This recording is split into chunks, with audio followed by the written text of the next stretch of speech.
హలీం తయారీ కంటే ముందు మనం ఇక్కడ దాంట్లో వాడే ఇంగ్రీడియంట్స్ చూద్దాం. ఇక్కడ చూడొచ్చు మీరు 25 రకాల ఇంగ్రీడియంట్స్ ఉన్నాయి.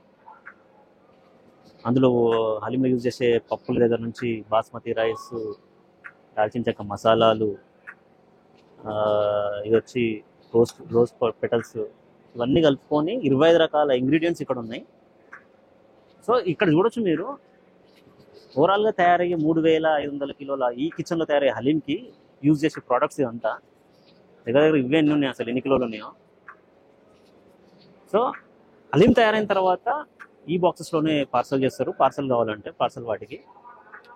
ఇక్కడ కనిపించే ఈ యొక్క బాక్సే 1300 అంట, 1300 రూపీస్ ఈ బాక్స్. ఇది హలీంతో పాటు ఈ బాక్స్ కూడా వచ్చేస్తుంది, నాన్ కాస్ట్ కూడా యాడ్ చేసి ఉండొచ్చు వాళ్ళు. ఇది వచ్చేసి 6000 ఏమన్నారు అనుకుంటా. ఇది 500 ఏమో. ఈ బాక్సెస్ పార్సల్ బాక్సెస్ ఇవన్నీ. ఇంగ్రీడియంట్స్ అయిపోయిన తర్వాత ఇక్కడ చూడొచ్చు మనం ఒక మెషిన్ ఉంది, గీ ప్యాకెట్స్ అనమాట. ఇది గీ ప్యాకెట్స్ తయారు చేస్తుంది. ఇది దీన్ని పార్సల్స్కి ఇస్తారంట. పార్సల్ తీసుకునే హలీమ్స్కి ఈ గీ ప్యాకెట్స్ ఇస్తారు అందులో పోసుకోవడానికి. ఇది కొత్తగా చూస్తుందండి. మామూలు అయితే అందులోనే పోసి ఇచ్చేస్తారు, సపరేట్గా వీళ్ళు ప్యాకెట్స్ పోసి మరి ఫ్రెష్గా ఉండడానికి. సో ఇది ఈ హలీంకి యూజ్ చేసే ప్రోడక్ట్స్, ఈ ఇంగ్రీడియంట్స్తోనే హలీం తయారవుతుంది. సో హలీం తయారీ మేకింగ్ చూద్దాం మనం లోపలికి వెళ్ళి.